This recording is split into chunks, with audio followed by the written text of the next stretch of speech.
This cannot be stopped. Task Manager won't save you. Restarting? That's exactly what it wants. This is MEMZ.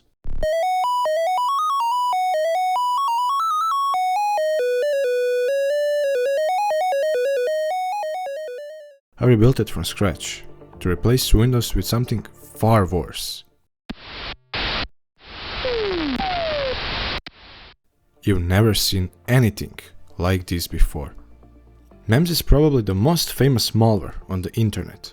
It spread in 2016 and became iconic because of one thing, Nyancat, which appears after you reboot your infected system. Forever. I always wanted to leave my digital fingerprint somewhere, so I gave myself a challenge.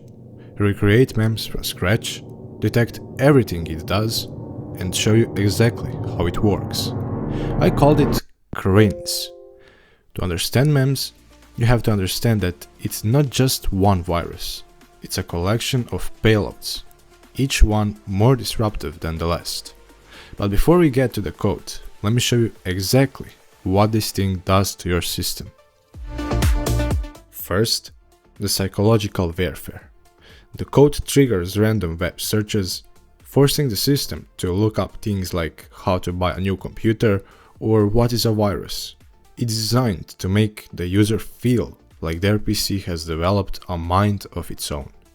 Then, visual glitches begin to haunt the screen. Your cursor starts moving on its own. In that moment, your anxiety starts rising. You think there's something wrong with your mouse, but the truth is, your system is already dying. You're just not aware of it yet.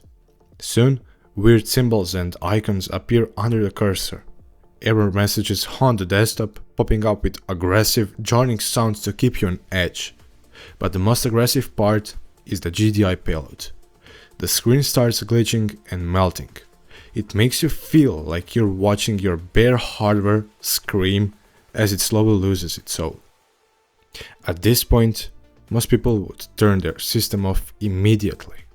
That is the biggest mistake you can make. Once your system shuts down, once the fans stop spinning, the game is over. Press that power button again, and all you'll see is a cat flying through the sky to a repetitive, chilling tune. In short, the malware overwrites the MBR, executes its payloads, and claims the machine. It sounds simple, so I rebuilt the entire thing myself. The first thing I built was the GDI payload. Screen glitches, visual chaos. I'll be making a dedicated tutorial on that soon, so stay tuned for that. But there's something I have to mention before we go further. The watchdog process. As I said at the beginning, Task Manager can't help you. Why? Because there is another process running separately, monitoring your system at all times. The moment it detects that MEMZ has been stopped, it triggers a blue screen of that instantly. No warnings and no second chances. After the GDI payload and the watchdog, I moved onto the payload sequence itself. Random error messages, forced web searches, mouse movements in every direction, icons drawn under the cursor, straightforward to code, but deeply unsettling to experience.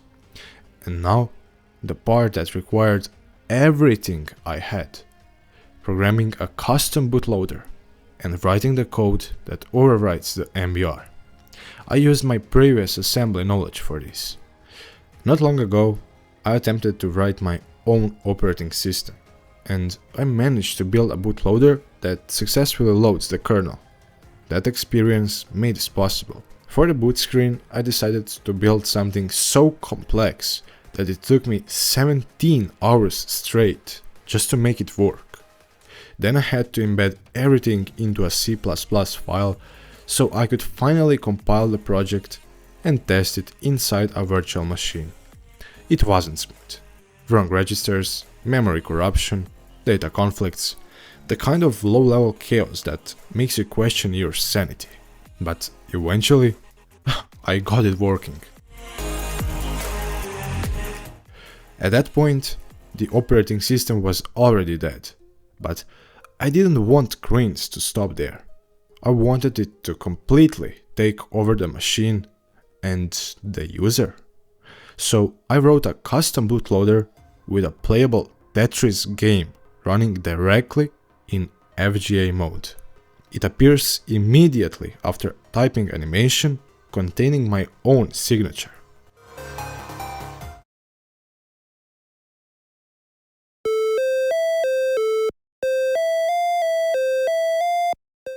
Before the operating system even attempts to load. In fact, the operating system will never load again. But hey, at least you got a Tetris with background music. And I have to mention something horrible. After playing the game for a while, I genuinely thought I had become colorblind. The intense red and blue colors completely messed with my vision for a few minutes. I looked away from the screen and suddenly yellow and green almost disappeared. For a moment, I honestly thought I had damaged my eyes. Now before we get to the show, something important. Windows uses two types of disk partitioning standards. MBR, which stands for Master Boot Record, and GPT or GUID partition table. Krynz, like MEMZ, targets MBR. Here's why that matters.